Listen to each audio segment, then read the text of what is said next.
giving the crap. He was giving the shake of things. Okay. But Lazarus took it in stride and said, well, I'll deal with it.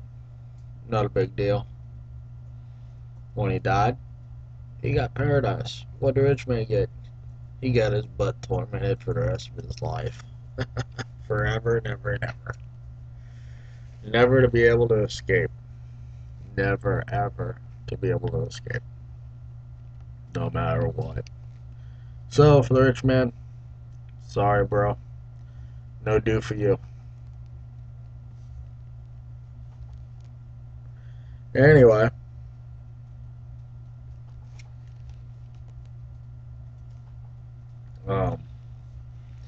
Says, and beside all thus, all this between us and you, there is a great gulf fixed, so that they which would pass from hence to you cannot,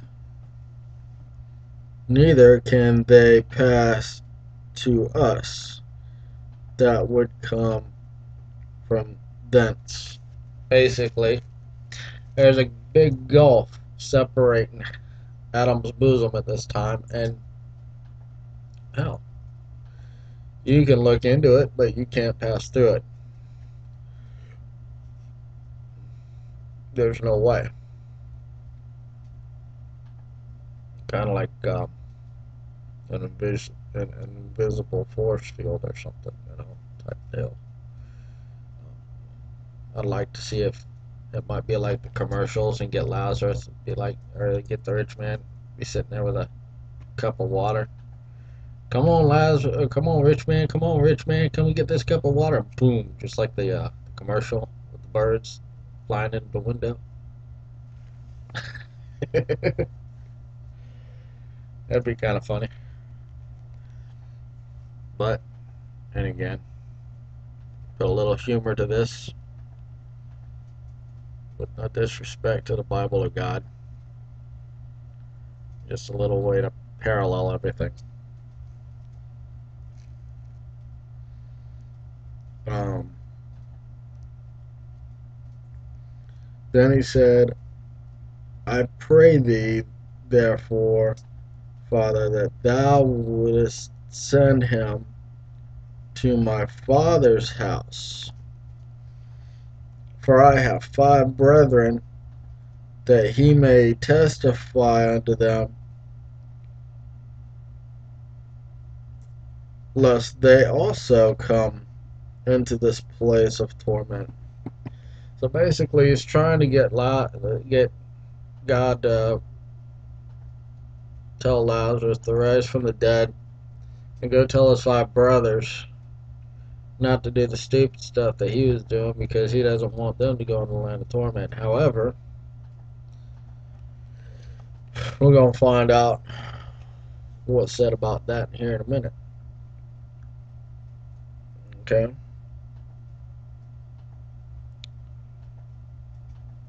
It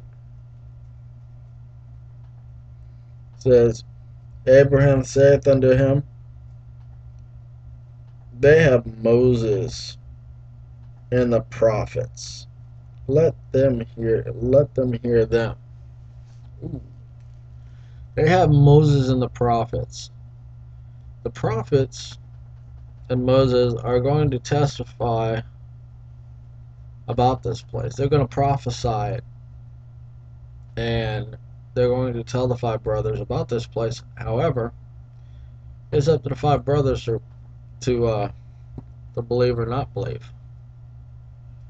Okay?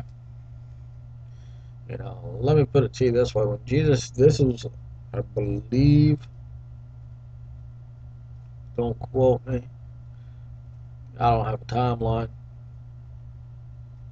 so if I'm wrong, drop me a line and contact us at my website, www.rambosbikerministry.weebly.com, and I will correct it. I have no problem with that. I do believe that this was before the crucifixion. May have been before or after the crucifixion of Jesus. If it is, um, I'll put it to you in two different ways. Okay, if Moses was around before the crucifixion, then Moses would sit there and say, "Hey, Moses, the brothers, they might sit there and say, there's going to be a Son of Man that's going to be crucified, and they're going to prophesy about the crucifixion of Jesus Christ, and they're going to sit there and say, yeah, right, okay." But if this happened afterward, then it would run something like, you know, why would they believe a prophet when Jesus Christ was crucified on the cross and rose on the third day, and they still didn't believe? So either way, they may or may not believe. So why would they believe Lazarus if God told him to get up from the dead and get?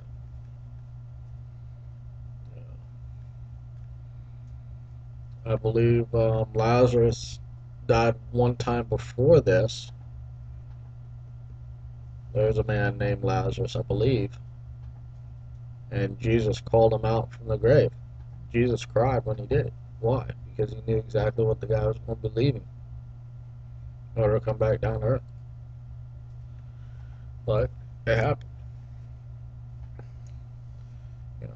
Like I said, Jesus actually raised the dead. Do we have the capability of doing that? Yeah, I think so. I know so.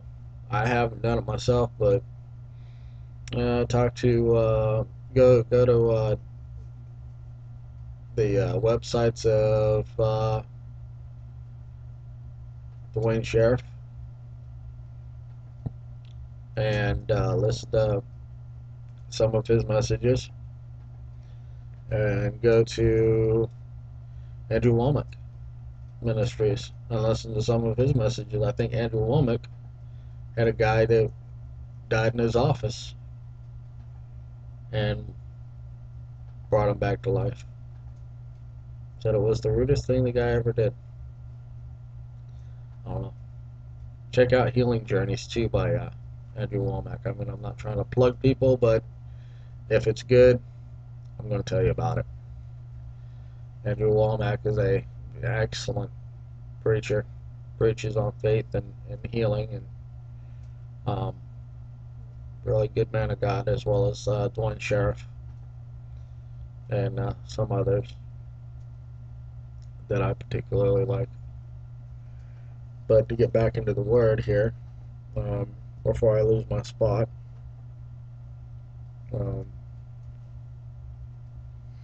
says, and he said, "Nay, Father Abraham, but if one went unto them from the dead, they will repent."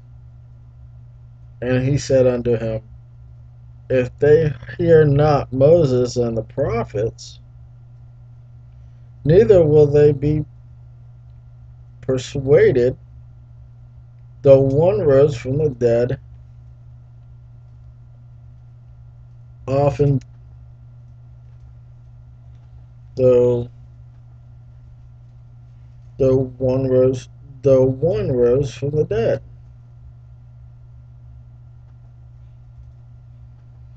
Okay. So this apparently happened after Jesus was resurrected. And like I said, if I'm wrong, I'm wrong. I'm not afraid to admit that. But this message here is not to scare anybody. It's to give everybody more insight as to what's going on and what can happen. And that, excuse me, you need to basically be accountable for all your actions and everything you say. The one thing I don't want to be recalled as being is a false prophet, false witness, or anything like that. That's why I will never prophesy. I'm not a prophet. I will never say something is going to happen. I might say something's going to happen in my personal life, but I wouldn't say that something's going to happen in the world, have it not happen. We've already had that happen. We had a guy prophesy the whole entire world was going to end in May.